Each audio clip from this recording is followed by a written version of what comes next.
শিক্ষার্থী বন্ধুরা যারা 2022 সালে এসএসসি পরীক্ষা দিবে তোমাদের ষষ্ঠ সপ্তাহের রসায়ন বিষয়ের অ্যাসাইনমেন্ট আনসার দেখার জন্য আমরা কম্পিউটার স্ক্রিনে চলে আসলাম। তোমরা দেখতে পাচ্ছ অ্যান্সারটি রেডি। অ্যান্সারটি দেখার আগে আমরা প্রশ্নটি দেখে নিই এবং অ্যাসাইনমেন্টের শিরোনাম কী হবে সেটি জেনে নিই। রসায়ন বিষয়, এটির বিষয়গড় 137 এসএসসি স্তরের। বর্তমানে যারা দশম শ্রেণীতে আছো 2022 সালে যারা এসএসসি পরীক্ষা দিবে তোমাদের জন্য অ্যাসাইনমেন্টটি। রসায়ন বিষয়ের এটি 1 নং অ্যাসাইনমেন্ট, যেহেতু এই বিষয়ের আগে কোনো অ্যাসাইনমেন্ট হয়নি। এবং প্রশ্নটি হচ্ছে, আমরা একটু জুম করে দেখার চেষ্টা করি তাহলে ক্লিয়ার দেখা যাবে যে রাসায়নিক গুদাম থেকে প্রায়ই দুর্ঘটনার কথা শোনা যায়। এ ধরনের দুর্ঘটনা ঘটে সাধারণত আগুনের সংস্পর্শে রাসায়নিক দ্রব্যটি আসার কারণে। রাসায়নিক দ্রব্যাদি যথাযথ সংরক্ষণ না করার কারণে এ ধরনের দুর্ঘটনায় জানমালের প্রচুর ক্ষতি হয়। আমরা যখন পরীক্ষাগারে বিভিন্ন রাসায়নিক দ্রব্য নিয়ে কাজ করি তখনও এ ধরনের দুর্ঘটনা ঘটতে পারে। এ প্রেক্ষিতে তোমার বিদ্যালয়ের ল্যাবরেটরিকে নিরাপদ রাখা এবং দুর্ঘটনা রোধ করার উপায় সংক্রান্ত একটি পরিকল্পনা প্রণয়ন করো। নির্দেশনায় বলা আছে যে ল্যাবরেটরিতে নিরাপদ উপকরণের বর্ণনা, রাসায়নিক দ্রব্যের বিভিন্ন সাংকেতিক চিহ্নের ব্যাখ্যা, ল্যাবরেটরির রাসায়নিক দ্রব্যকে নিরাপদ উপায়ে সাজানোর ব্যাখ্যা, রাসায়নিক দুর্ঘটনা রোধ করার উপায় পাঠ্য বইয়ের প্রথম অধ্যায়ের আলোকে লিখতে হবে। তাই আমরা 4টি প্রশ্ন এখানে, শেষটি হচ্ছে এটার আলোকে লিখতে বলছে আসলে। 4টি প্রশ্নের আনসার দিতে হবে। তো আমরা আগে অ্যাসাইনমেন্টের শিরোনামটি দেখে নিই, তারপর আমরা অ্যান্সারে যাব। শ্রেণী দশম, বিষয় রসায়ন, অ্যাসাইনমেন্ট নং 1। অ্যাসাইনমেন্টের শিরোনাম হবে ল্যাবরেটরিতে নিরাপত্তা। আবার বলে দিচ্ছি, শিরোনামটি হবে ল্যাবরেটরিতে নিরাপত্তা। অ্যান্সারে যাব। প্রথম প্রশ্নটি ছিল যে ল্যাবরেটরিতে নিরাপদ উপকরণের বর্ণনা। তাহলে আমরা যেহেতু প্রতিবেদন লিখতে বলছে, অবশ্যই প্রতিবেদন আমরা জানি যে আবেদনপত্রের মতো করে লেখা লাগে। তো আবেদনপত্র মতো করে আমরা লিখব। প্রথমে তারিখ 20 আগস্ট 2021 খ্রিস্টাব্দ, বরাবর প্রধান শিক্ষক মতিঝিল সরকারি উচ্চ বিদ্যালয় মতিঝিল ঢাকা। এখানে যে স্কুলের নামটি দিলাম, শিক্ষার্থী নিজের স্কুলের নাম দিবে। আমরা এখানে একটি ডেমো স্কুলের নাম দিয়ে দিলাম। তোমরা যে স্কুলে পড়ো সেই স্কুলের নাম দিবে এবং স্কুলের ঠিকানা দিবে। বিষয় ল্যাবরেটরি নিরাপদ রাখা এবং দুর্ঘটনা রোধ করার উপায় বিষয়ক প্রতিবেদন। জনাব, বিনীত নিবেদন এই যে আপনার আদেশ নং ম স ও বি 355-1 তারিখ 18/8/2021 অনুসারে, এখানে ম স ও বি মানে হচ্ছে মতিঝিলের ম, সরকারির স, উচ্চর উ, বিদ্যালয়ের বি। এরকম তোমার শিক্ষার্থী যে স্কুলে পড়ো সেই স্কুলের যে সংক্ষিপ্ত ফরম্যাট, সেই সংক্ষিপ্ত নাম দিয়ে এই স্মারকলিপি তৈরি করে নিবে। এবং এখানে যে তারিখটি দেওয়া আছে 18/8, এটা হচ্ছে যেই তারিখে লিখবে তার 2 দিন আগের তারিখ দিব, অবশ্যই 2 দিন বা 3 দিন আগের তারিখ দিতে পারো। তো 18/8/2021 অনুসারে উপরোক্ত বিষয়ের উপর আমার সব্যাখ্যাত প্রতিবেদনটি নিম্নে পেশ করলাম। প্রথমে সূচনা আসে। সকল বিষয়ের মূলেই রয়েছে গঠনমূলক বৈজ্ঞানিক চিন্তা ও উন্নত মানের গবেষণা। ল্যাবরেটরিতে মানসম্মত, ত্রুটিমুক্ত ও নির্ভুল বৈজ্ঞানিক গবেষণালব্ধ ফলাফলের ভিত্তিতেই সঠিক পদ্ধতিতে সঠিক সিদ্ধান্তে উপনীত হওয়া যায়। ল্যাবরেটরিতে প্রতিটি পরীক্ষার সময় পরীক্ষা সংশ্লিষ্ট যন্ত্রের ব্যবহার বিধি সম্পর্কে পরিপূর্ণ জ্ঞান থাকা আবশ্যক। প্রথম প্রশ্ন ছিল ল্যাবরেটরিতে নিরাপদ উপকরণের বর্ণনা। আমরা এভাবে লিখব, ল্যাবরেটরিতে নিরাপদ উপকরণ। 1. পোশাক। ল্যাবরেটরিতে কখনোই ঢিলাঢালা জামা কাপড় ব্যবহার করা উচিত নয়। ল্যাবরেটরিতে প্রবেশের আগে ছাত্রছাত্রীদের সাদা অ্যাপ্রন পরতে হবে। রাসায়নিক দ্রব্য দ্বারা যাতে জামা কাপড় নষ্ট না হয় সেজন্য অ্যাপ্রন পরা জরুরি। এছাড়াও অ্যাপ্রন পরিধানে ল্যাবরেটরিতে কাজ করার জন্য শিক্ষার্থীরা মানসিক প্রস্তুতি লাভ করবে। ছাত্রীরা প্রয়োজনে চুল বেঁধে মাথায় স্কার্ফ পরতে পারে। 2. নিরাপদ গ্লাস।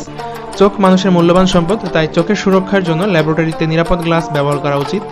বিকারক বা রিয়াজেন্ট টেস্ট টিউবে নিয়ে উত্তপ্ত করার সময় অনেক সময় তীব্র বেগে টেস্ট টিউব থেকে বেরিয়ে আসে। উত্তপ্ত এবং তীব্র বেগে বেরিয়ে আসা রিয়াজেন্ট কোনোভাবে চোখে পড়লে মারাত্মক ক্ষতির সম্ভাবনা থাকে। এক্ষেত্রে চোখে গ্লাস ব্যবহার করলে এরূপ দুর্ঘটনা থেকে রেহাই পাওয়া যায়। 3. মাস্ক। ল্যাবরেটরিতে কোনো পরীক্ষায় মারাত্মক বিষাক্ত দুর্গন্ধযুক্ত গ্যাস নির্গত হয়। কোনোভাবে এসব গ্যাস নাসিকা দ্বারা ভেতরে প্রবেশ করলে মাথা ব্যথা, বমি ভাব বা বমি হওয়া, শ্বাসকষ্ট, চোখে পানি আসা, চোখ লাল হওয়া, এমনকি শিক্ষার্থী অনেক সময় জ্ঞান হারিয়ে ফেলতে পারে। এসব দুর্ঘটনা এড়ানোর জন্য মাস্ক ব্যবহার খুবই প্রয়োজন। 4. Hand gloves. ল্যাবরেটরিতে ব্যবহৃত রাসায়নিক পদার্থগুলোর বেশিরভাগই হাতে, গায়ে বা চামড়ার লাগলে ক্ষতি সাধন করে। এসব রাসায়নিক দ্রব্য খালি হাতে স্পর্শ করা ঠিক না, এজন্য ল্যাবরেটরিতে কাজ করার সময় হ্যান্ড গ্লাভস ব্যবহার করা দরকার।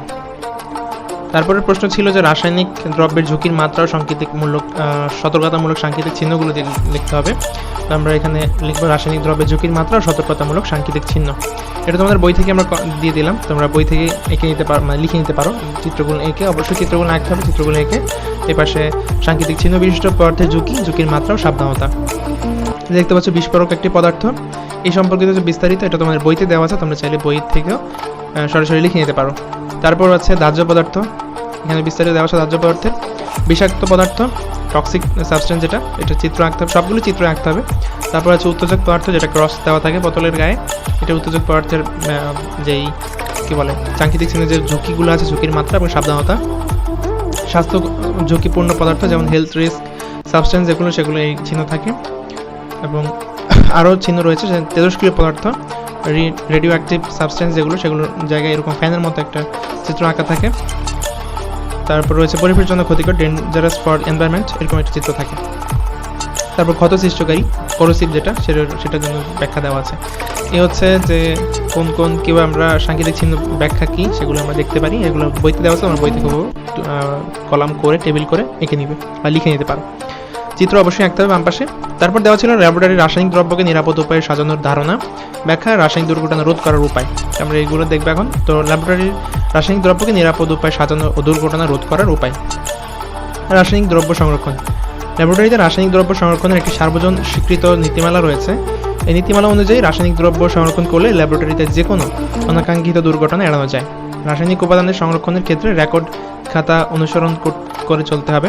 সংরক্ষণের ক্ষেত্রে স্টোর রুম ব্যবহার করতে হবে। প্রতিটি রাসায়নিক উপাদান সংরক্ষণের পূর্বে তার বিপদের মাত্রা কত সে সম্পর্কে পূর্ব ধারণা থাকা প্রয়োজন। ব্যবহৃত রাসায়নিক দ্রব্যের নিরাপদ অপসারণ। ব্যবহৃত রাসায়নিক দ্রব্য দ্বারা সৃষ্ট বর্জ্যের সুষ্ঠু অপসারণ একটি নির্দিষ্ট নীতিমালা অনুযায়ী সম্পন্ন করা আবশ্যক। রাসায়নিক দ্রব্য ব্যবহারের সতর্কতা। রাসায়নিক দ্রব্য ব্যবহারে প্রচলিত নিয়মসমূহ যথাযথভাবে পালন করলে ল্যাবরেটরিতে যে কোনো দুর্ঘটনার ঝুঁকি এড়ানো যায়। এক্ষেত্রে সর্বপ্রথম রাসায়নিক দ্রব্যের প্রকৃতি, যেমন ক্ষয়কারক, তীব্র জারক, বিষাক্ত রাসায়নিক উপাদান, বিস্ফোরক। মূলত রাসায়নিক পদার্থের ব্যবহার দিন দিন বৃদ্ধি পাওয়ার এটা আরেকটা প্যারা হবে। মূলত রাসায়নিক পদার্থ দিন দিন ব্যাপক হারে বৃদ্ধি পাওয়ায় এদের সংরক্ষণ ও ব্যবহারের সতর্কতামূলক ব্যবস্থা জরুরি হয়ে পড়ে। এ সংক্রান্ত একটি সার্বজনীন নিয়ম চালুর জন্য 1992 সালে জাতিসংঘের উদ্যোগে পরিবেশ উন্নয়ন নামে একটি সম্মেলন অনুষ্ঠিত হয়।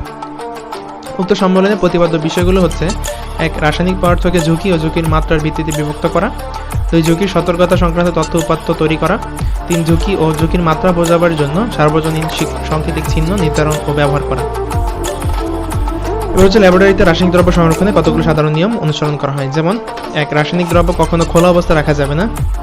বিকারক বোতলে বিকারক রেখে ছিপি বা কর্ক লাগিয়ে রাখতে হবে। 2. অ্যাসিড ও ক্ষার সর্বদা ভিন্ন টেবিলে সাজিয়ে রাখতে হবে। ধূমায়িত বা গাঢ় অ্যাসিড ভিন্ন টেবিলে সাজিয়ে রাখতে হবে। 3. একইভাবে জারক ও বিজারক পদার্থ একই টেবিলে বা তাকে রাখা যাবে না। 4. পরীক্ষার জন্য বিকারক ভিন্ন টেবিলে বর্ণের ক্রমানুসারে সাজিয়ে রাখতে হবে। 5. দাহ্য পদার্থগুলো পৃথকভাবে সংরক্ষণ করতে হবে। 6. উচ্চ বিষাক্ত পদার্থ, গাঢ় তীব্র অ্যাসিড ও ক্ষার তালাবদ্ধ অবস্থায় সংরক্ষণ করতে হবে। এবং শেষে আমরা প্রতিবেদকের নাম দিব।